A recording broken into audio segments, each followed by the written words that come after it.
Well, greetings and salutations, everybody. Welcome to my YouTube channel. My name is John Campea, and this is a companion video. What are companion videos? Well, I'm awfully glad that you asked. You see, every day on the John Campea Show, Monday through Friday, we save time to take some live questions, but we don't always have time to get around to all the live questions that get sent in.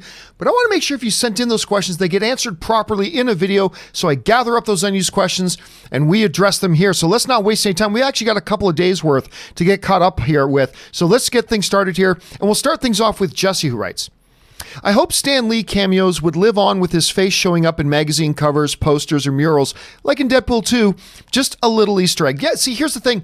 The conversation's been coming up with who replaces Stan Lee as the cameos in the MCU movies. My argument is they didn't have the cameo role and then said, oh, let's get Stan Lee to fill that role. They were created for Stan Lee because Stan Lee.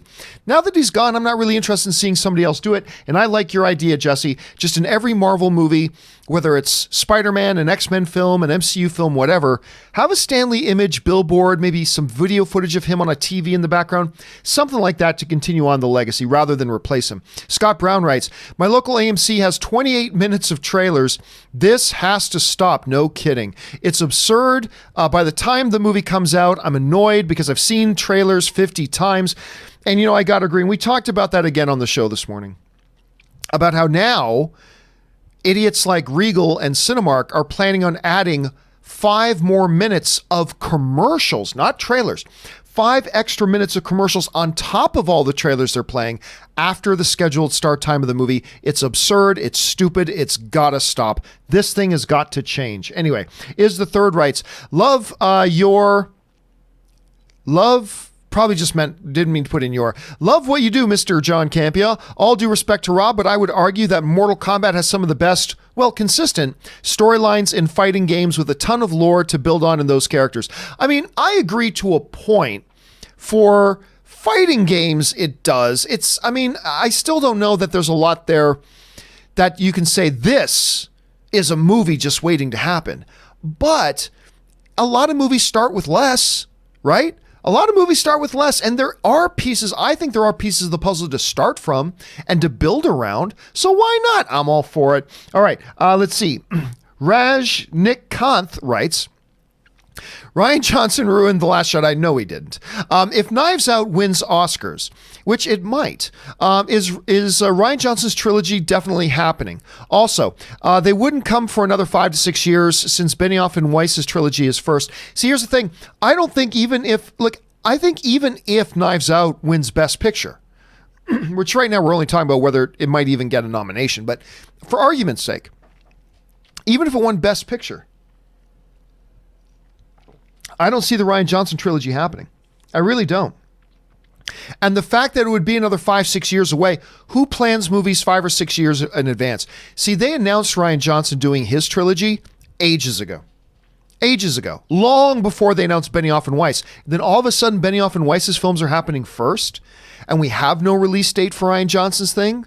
Yeah, that smells fishy to me. I don't think... Again, I have no official representative from Lucasfilm or anything telling me that. I just, as a fan, I just don't see it happening. The Filmmaking and Fandom Station writes, hey, John, big fan. Thank you so much. A reputable source of mine told me that the teaser for No Time to Die is finished. It's got to release any day/week now, right? Especially since Ad Astra is coming out. Thoughts? Well, I mean, to be honest with you, Filmmaking and Fandom Station, lots of places are saying that there's a No Time to Die trailer done. There are a lot of places all over the place talking about that. That's everywhere. Could it mean it's coming out soon? Not necessarily. Like I've known of a few movies that have had their trailers cut and then those trailers sat for 4 months and then came out. Just because the trailer's done doesn't mean they got to rush it out the door. Just because it's done now doesn't mean that it's a part of their plan to release it now. Now, they could. It might. I mean, we don't know 100% know for sure that such a trailer exists and is ready, although everybody's saying that it is. But even if it is, it's not like they're just going to rush it out the door. Well, we got it done. Well, let's screw our marketing plan. Let's just put it out now since it's done. I mean, so it could sit for a few more weeks. It could sit for a few more months. Like I said, I know firsthand of a couple of things where trailers are done and they just sat for like 4, almost 5, but 4 months before they released it because that's when they wanted it released. They have a marketing strategy. So even if there is one done and ready to go, which wouldn't be unheard of, lots of films do, doesn't mean it's part of their marketing strategy to release it right now. They might, but it doesn't necessarily mean they will. All right, we'll have to wait and see. Look, keep an eye open for another official poster. Because once they drop an official poster, it's usually within about 24 hours that they then drop a trailer. So let's keep our eyes open for that. All right. Nat Park writes, hi, single digit Rotten Tomatoes. Oh, this came up on the show the other day. John Travolta, Poison Rose, Trading Paint, Speed Kills, Gotti, Life on the Line, Look Who's Talking Now, Staying Alive, all have 0% on Rotten Tomatoes.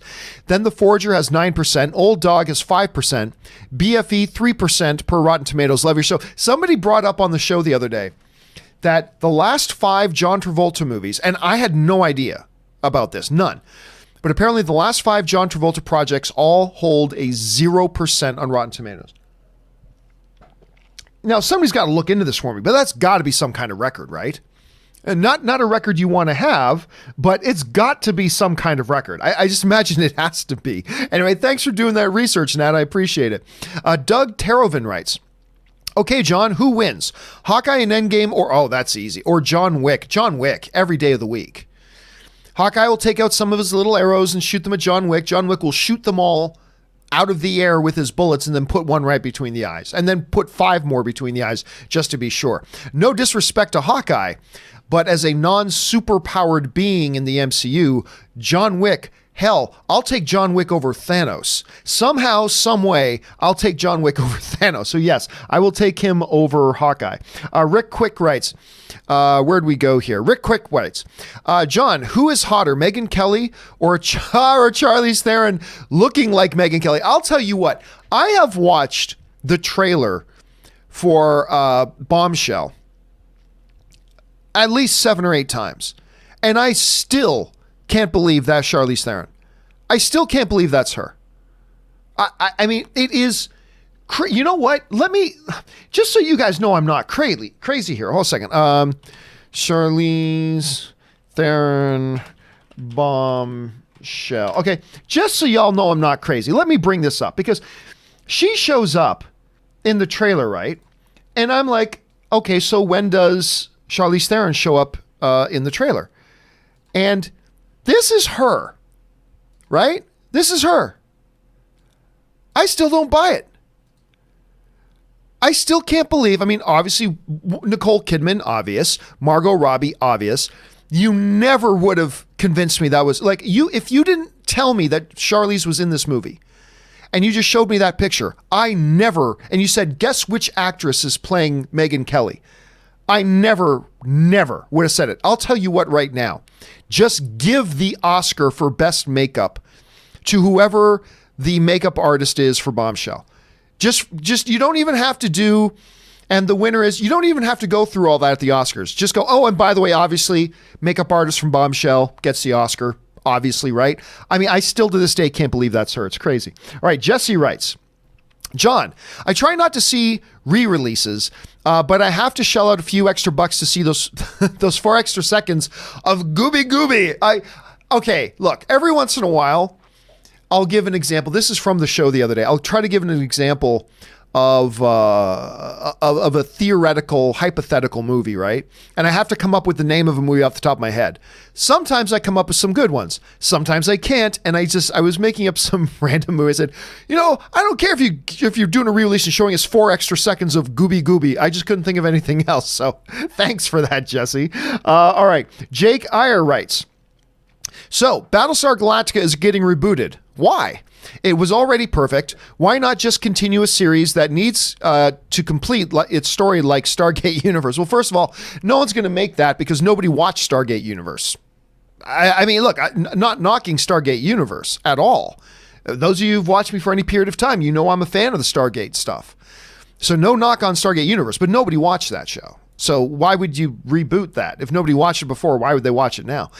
But see, honestly, the question here, Jake, is I hear everybody always ask, well, why make that? That's not the question. The question is, why not? Why not? There's no reason to not try it again. You've got a great mythology, great lore.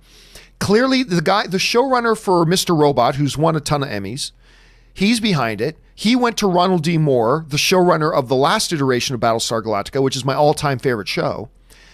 And Ronald D. Moore liked his idea so much, he gave it his blessing. So I ask, why not? What's the problem? There is no problem. So whereas you want to ask why, you can ask that question for any movie being made. Well, why make that movie? Because no movie that has ever been made in Hollywood history needs to be made, right? You just make them, and maybe they're good, maybe they're bad, you know? I would propose that the question should really be turned around. The question isn't why, the question is why not? And there's no legitimate reason why not. If they make it and it sucks, oh well. We still have the last battles. We still have the other 2 iterations of Battlestar Galactica. Fine, we're good. If it turns out to be good, great. We've got a new good series that we can watch and enjoy. You know, again, it's the same thing about Aladdin. When Aladdin, they said they were going to make Aladdin, people, why make Aladdin? Well, why not? And look what happened. They made Aladdin, and it's great, and it made over $1 billion. So I would propose, Jake, that the question is not why. The question is why not? And there simply is no good reason to say why they shouldn't do it. There's no downside. There's nothing bad that can come out of them giving it a shot. So I would say, why not? Jake Iyer also follows up with, also, Christian Harloff starting the Schmodown Entertainment Network. Is there any chance you would take part in a show there? I don't know. I mean, look, the fact of the matter is I'm having a hard enough time finding the time for me and Rob to get the Weekly Hero up and running again, right? And that's my priority, is getting the Weekly Hero up and running again. And I'm having hard enough time just finding time to do that. So I don't know. Look, fact of the matter, though, is this.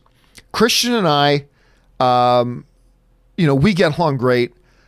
And Christian and I we really enjoy working together. Not only on camera, but behind the camera, we've always worked very well together. That's something Christian and I have recognized all the way back in the early AMC days when I first brought him on there, was that we work very well together, creatively and on camera.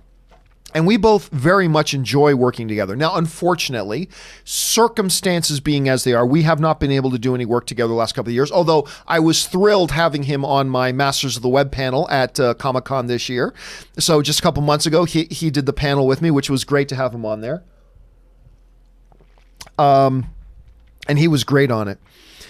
And, he and I got together. We still get together for lunch. We talk. Actually, gave him some of his advice about getting this new thing started, about a lot of that stuff. And look, I'll say this.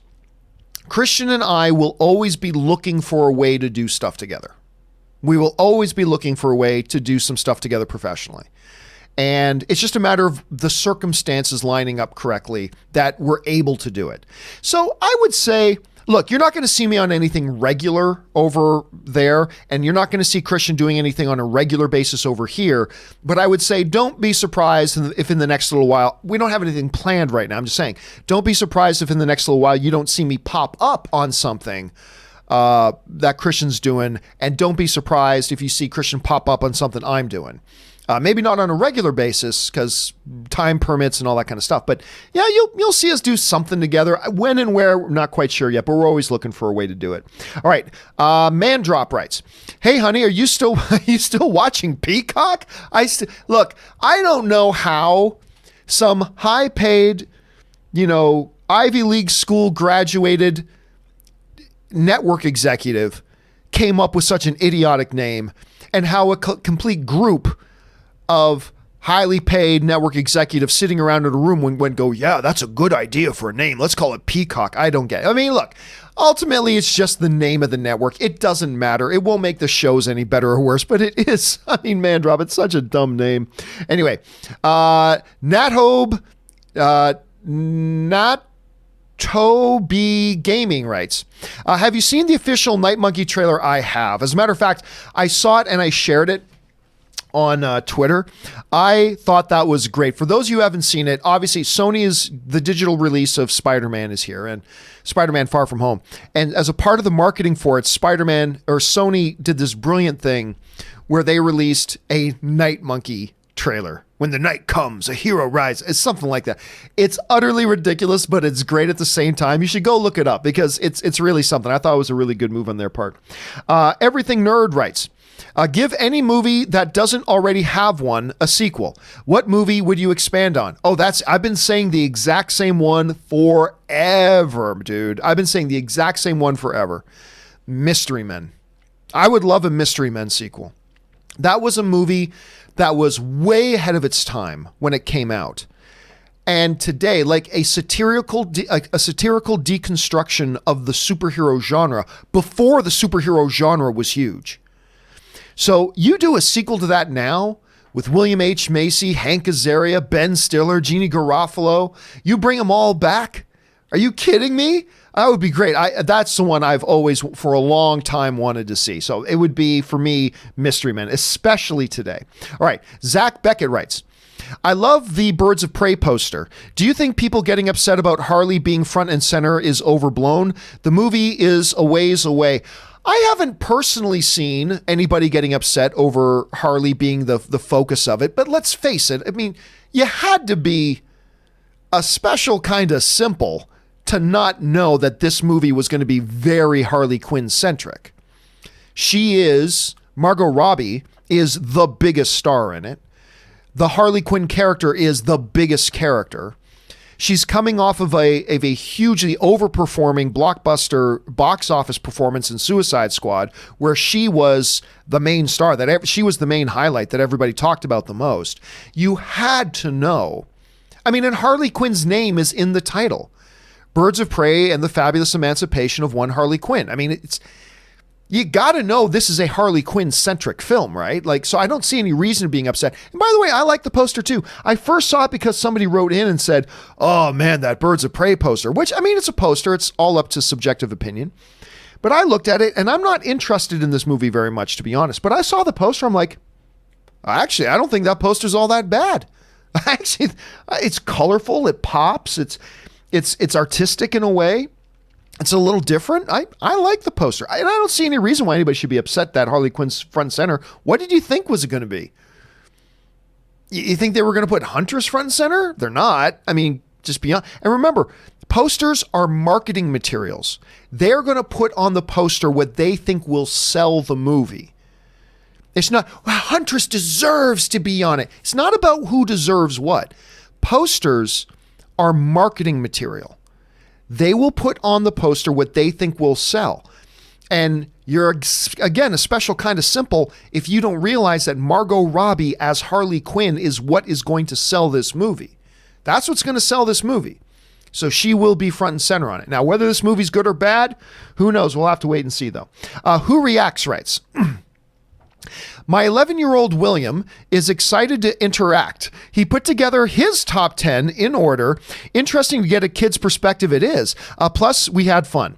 Number 10, Star Wars. You're clearly raising your kid right, Who Reacts. I mean, you're clearly doing some good parenting right off the bat. I can tell you that right now because number 10 is Star Wars. Okay, anyway. Let's see. All except The Last Jedi. Number 9, Little Shop of Horrors. Number 8, The Lion King, the original, 94. Number 7, Pee-wee's Big Adventure and Big Holiday packed together in one. Number 6, Back to the Future trilogy. Good on you, man, for a 10-year-old.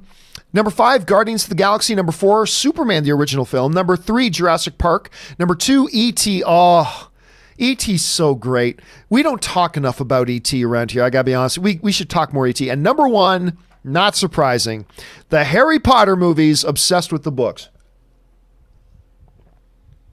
And no doubt, you know what? I'll be honest with you, Who Reacts. Considering the following and the sheer number of Potterheads out there, I'm surprised we don't get more Harry Potter on our lists. I'll be honest, seriously, I'm surprised we don't get more Harry Potter on this. Anyway, you must be doing some good parenting. Hey, special thanks. Say thank you to William for us, for sending in that list. And it's good to see some of those films on there. All right, some very unexpected films for a 10-year-old's list. That's awesome. Suthius writes, still scratching my head with Black Widow.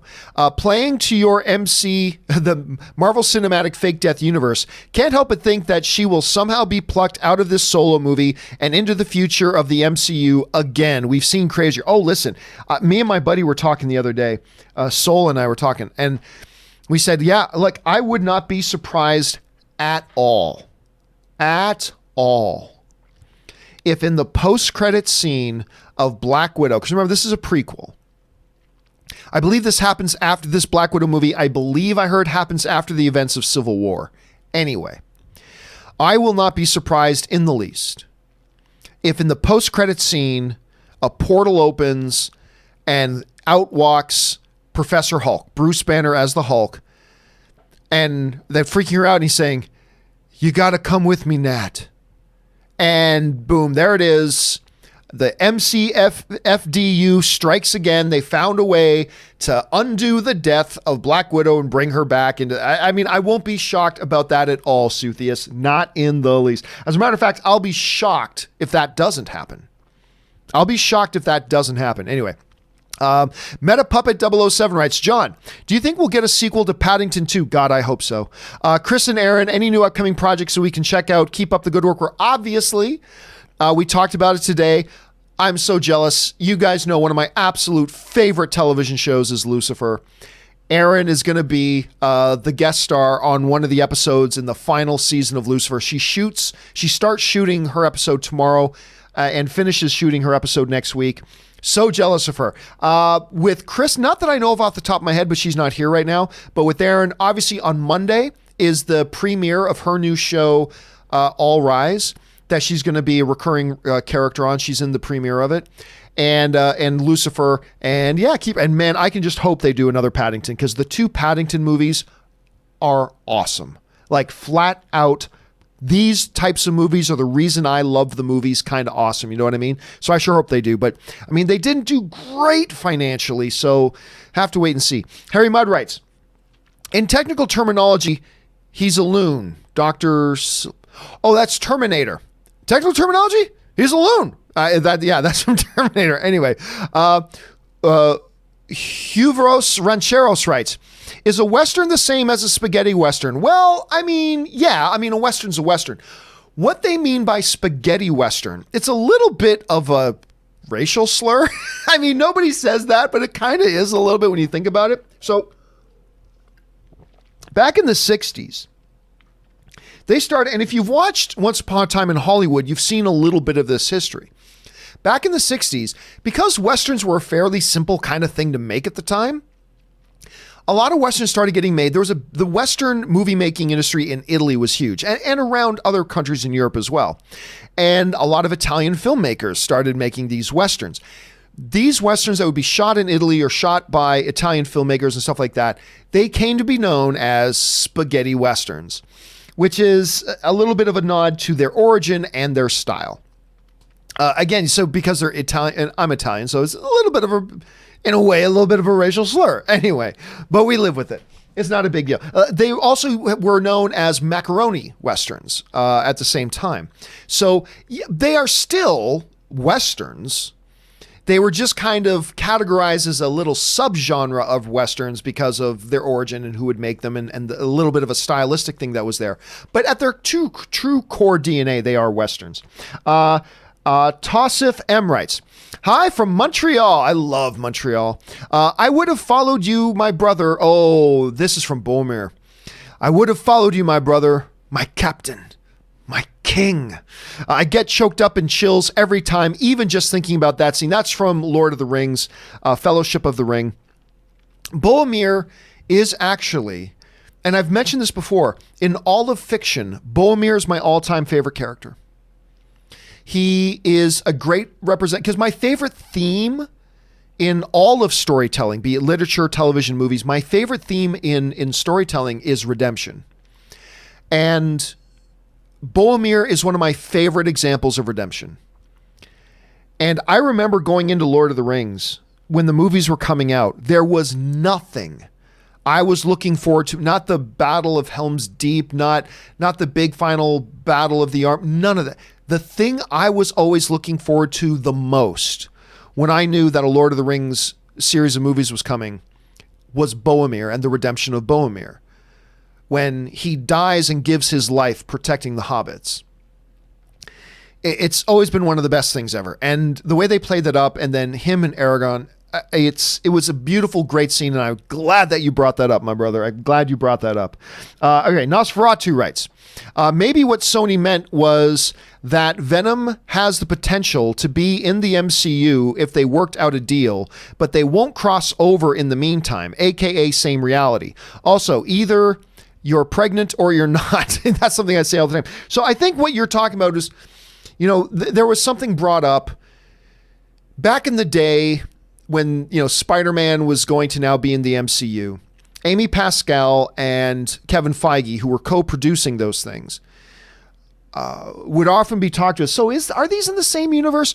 And finally, and a lot of different things got said, and it was a he said, she said, but finally during when they were being interviewed once, Amy Pascal said, and might not be getting this terminology exactly right, but it's something along the lines of,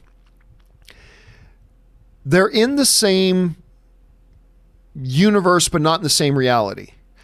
It was something like that. To which all of us scratched our heads, and Kevin Feige looked at her and said, that's the perfect answer. And you know what? I have come in hindsight to believe that meant gibberish. It was just something they could say to keep us distracted. So we would spend all of our time trying to dissect, and we did. We would spend all of our time trying to dissect the secret meaning of what that means. And we did. We stopped asking the question, are these destined to be in the same universe or not? We stopped asking the question, and we all focused on trying to unravel the mystery of what does that statement mean. And I believe that was now on purpose. And it worked. It worked. And you're right. You're either pregnant or you're not. Harry Mudd writes, spaghetti westerns are westerns. Again, yes, but they're not interchangeable though. Like Unforgiven is not a spaghetti western. Spaghetti westerns are westerns, but not all westerns are spaghetti westerns. You see what I mean? A little confusing, but you see what I mean. Dico Suave writes, with Joker being critically praised by most with some Oscar buzz, will DC go all in on Black Label or go back to cinematic universes? I don't know. And here's the thing. I think we've got to get over this tendency of saying, okay, so this movie is that, yeah, fine, that movie, but what does it mean for everything that comes after it? I don't know. Honestly, I think Warner Brothers did the grown-up thing and just looked at making a good movie. That's it. Like they do for almost all their other movies. They didn't worry about franchise. They didn't worry about cinematic universe. They just got pitched a great idea for a movie and said, yeah, let's make that movie because that movie sounds like a good movie. And they weren't worried about how do we expand this into Black Universe? Does this cross over with Batman? Does this go into the DCEU? Blah, blah. No, that's what us fans do, and we really shouldn't. And we all do it. Me too. I'm not heaping on you, Digo Swag. I do it too. I mean, we all do it. Just look around. But honestly, I really do believe the more I'm hearing, look, I've always thought this from what they've said before, but the more that they're saying, I think it's becoming clear that this Joker movie is not part one of a grand strategy. No, it's, hey, let's make a good movie. And then tomorrow they'll try to make another good movie about something else. But I really do feel, and I think the director's words on this have come very clear. He's made it very, very clear. This is a one-shot movie. Now, could this potentially open the doors for, Warner Brothers to be open to other good movie ideas that are not connected to grand cinematic universes or any one particular label or anything like that? I hope so. But to me, it's just all about the one good movie. And I think if movies these days just focused more, not all of them need to. Some movies should focus on cinematic universe. Some should focus on just being good standalone movies. That's what I think is the case here. So I don't know what it means for the future. I don't know. The Friendly Film Fan writes, top 10. 10, Blade Runner 2049. I do like that film, even though I don't like the original. Number 9, The Social Network. Rob would love to hear that. Number 8, Inception. Number 7, Silence of the Lambs. Number 6, How to Train Your Dragon. It's a beautiful film. Number 5, The Dark Knight. Number 4, The Empire Strikes Back. Number 3, Lord of the Rings, Return of the King. Number 2, Titanic. And number 1, Schindler's List. And you know what? I'm glad you put Titanic on there. And here's why. Here's why, Friendly Film Fan. I like the name, by the way. I think because Titanic was so successful and then was the number 1 box office film of all time for a long, long time, until Avatar came along and bumped it out. But then Titanic was the number 2 all-time box office film for a long, long time. And I think people just got tired of seeing it and hearing about it. And, people started to bash on Avatar, or on Titanic, I should say. Titanic is a great movie. It's not a good movie. It's not an exceptional movie. It is an all-time great movie. It is a wonderful example of filmmaking, especially when you look into all the arts that went into making that film. And yeah, a lot of people laugh, oh, Titanic, oh, near, far, wherever you are. That one, oh, Jack, don't fall off the door, Jack. You can live. Don't go into the water. I mean, yeah, we fixate on those things, but the bottom line is it's an awesome movie. And it got saddled with this baggage. Oh, it's just a teeny bopper film with Leo DiCaprio. And now we know Leo DiCaprio is Leo DiCaprio. But it's just some silly love story. No. It is a great movie. And I'm glad to see you put it on your list, Friendly Film Fan. I'm glad. You know what? That might be the first time I've seen somebody put it on their list. And it's good to see it there, my friend. All right, next up. The Friendly Film Fan also writes, surprised more people aren't talking about Sam Mendes' 1917 Trey Edwards Schultz Waves as Best Picture nominee. Possibilities for 2020. Trailers hit hard. Well, I mean, here's the thing. With 1917, it's a good trailer, but there's not a lot to it. It looks like it'll be heavy. And it's Sam Mendes, who's won an Academy Award before, by the way. But I'm not ready to start jumping up and down and put it into Oscar conversations or anything like that. I really don't know much about it. And yeah, it's a cool looking trailer, but I don't think there's enough there to build off that yet. Now, that's not to say that we won't be doing that as we learn more and see more from it and get a bigger picture of what this movie is. Then maybe that buzz starts to develop. But I'm saying right now, just based off that one trailer, which was good, I'm not ready to start whispering Oscars. Not yet. And I'm not surprised, honestly, that more people aren't doing that yet. But that's not to say we won't get there. But just right now, I don't want us to get too far ahead of ourselves just yet. Not just yet. Okay, Harry Mudd writes, invented a term for gore horror. Gorer. Well, I mean, technically, Harry, the term for gore horror is horror. I mean, really, in many ways. But gore, why not? Gore, I can get on board with that. Jeff Nunston writes, hey, I had a chance to get a hot dog during the break. I hope you put some mayo on that damn thing, because real men put mayo on their hot dogs. You can quote me on that. Anyway, Misha Eugene writes, John, you don't want to put on a Tom Petty top hat, fancy white gloves, and a top coat so you can be a tea timer too? No, I mean, that's all coming from a discussion about Ann and Corey got me to buy a ticket as well. The three of us are going to go see Downton Abbey tomorrow on Friday. I'm going to go see Rambo and Ad Astra tonight. I'm going to do a double feature tonight.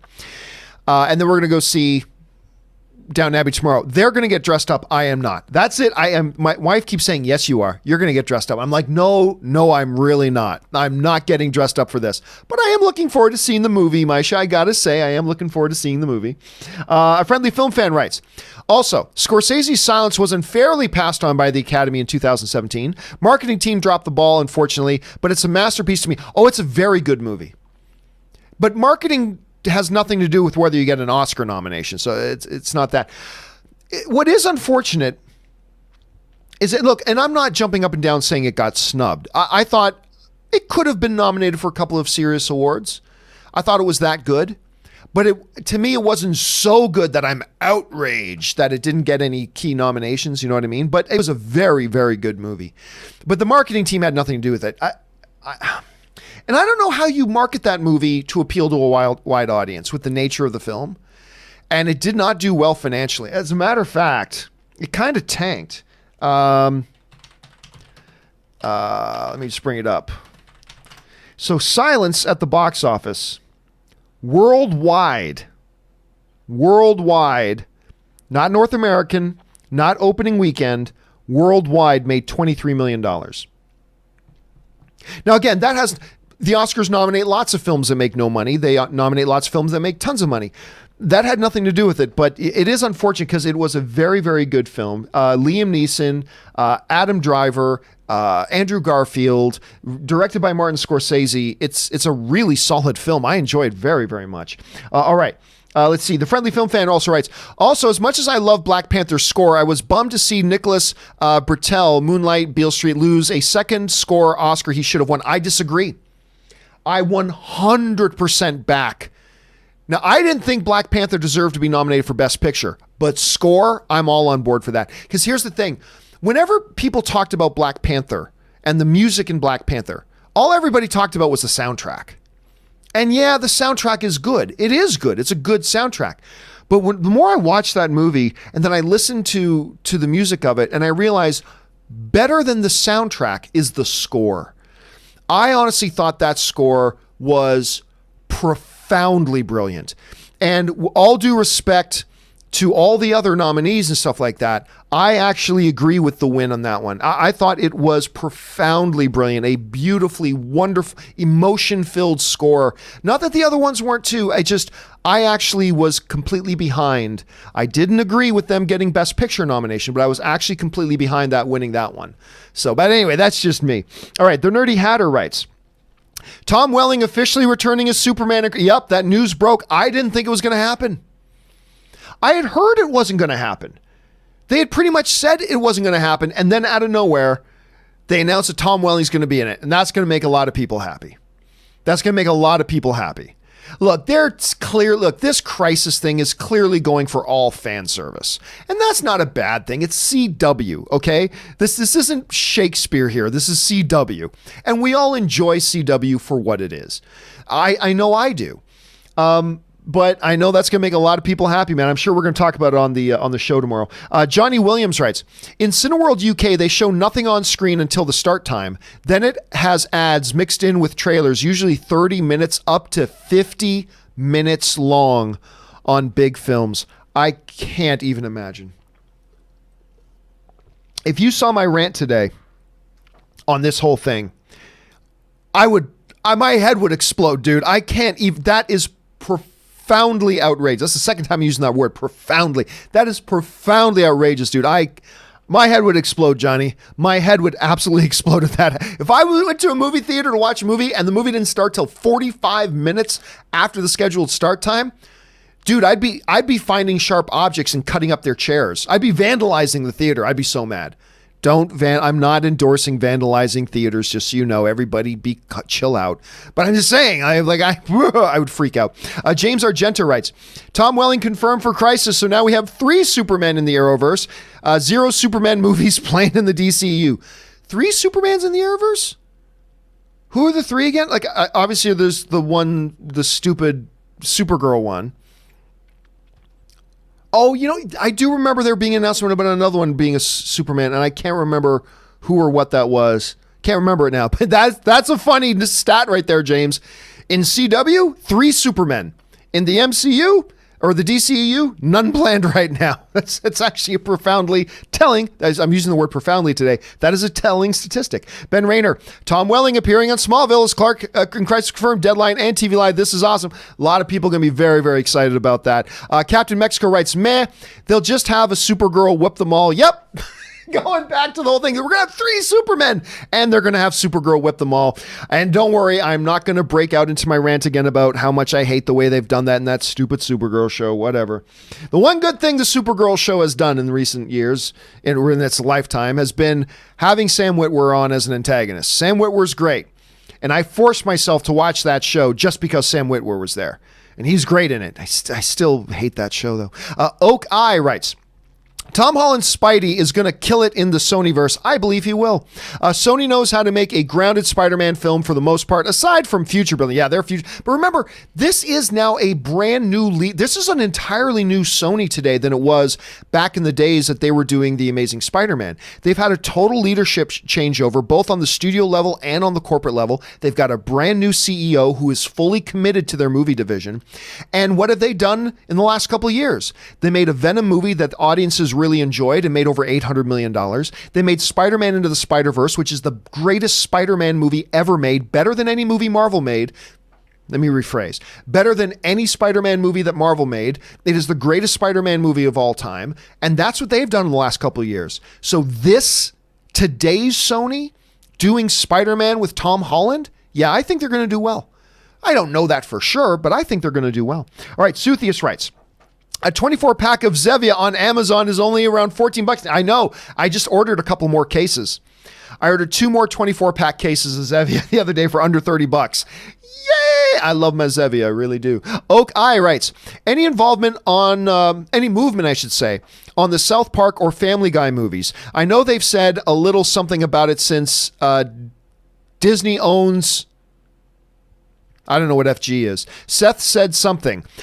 I have not heard anything, to be honest with you, on either a new South Park movie or a new Family Guy movie. I know Seth MacFarlane has been talking about it for a very long time. Nothing's ever kind of come together on that, whether Disney wants to proceed. Disney is a very family-friendly brand. Do they want to do a Family Guy? I mean, I don't know. So I haven't heard that it's not going to happen, but I haven't heard of anything on the movement either. But let's keep our eyes on that, because I'm interested in both of them, to be honest. I'm interested in both. All right. Jake Ayer writes, hey, John, I saw Dark Phoenix last night. It wasn't nearly as bad as everybody said it was. Much better than Apocalypse. Happy Friday Eve. And happy Friday Eve to you as well. You know, I said the exact same thing, Jake, when I came out of it. Because, you know, I had heard it was terrible. Then we heard about all the behind the scenes chaos and stuff like that. And we heard it was an awful movie. And I heard it was an awful movie and blah, blah, blah. So then I went to go see it. And you know what? It's not good. So don't misinterpret me here. It's not good, but it wasn't terrible. It has a number of redeeming qualities about it, including a terrific action sequence near the end with the train action sequence that I would put in the top 10 of the best action sequences in comic book movie history. They did some things very well in the movie. They did a lot very badly, though. So my ultimate conclusion was, this isn't a good movie, but it's not a train wreck. It's not a disaster. So I was totally with you on that. I believe it was significantly better than X-Men Apocalypse.